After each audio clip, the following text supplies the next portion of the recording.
would like to talk about the Muslim Brothers. I think the Muslim Brothers are one of the worst threats to the Middle East. They are not hiding their strategic intention to take over the Middle East. It's not secret. You can read it everywhere in their public sites. If Egypt, if they took over Egypt, I mean the Muslim Brothers, and Egypt still is the leader of the Middle East. We can argue about it either. But the nation states in the Middle East are failing. I mean, Syria is not state anymore. I don't know what will happen with Assad, but Syria is not state, Lebanon is not state, Iraq is not state. They belong to some past.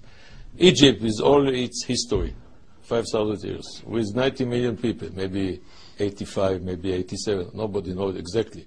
Around 90 million with this leadership. If the Muslim Brothers took over Egypt, it would be disaster to Jordan, to Hashemite Kingdom of Jordan.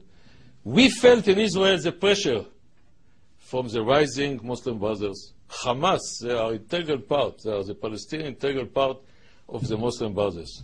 Since they have failed under Morsi, the whole area feels the difference. Jordan feels better. Saudi Arabia is determined to defeat them. In Egypt, you feel better.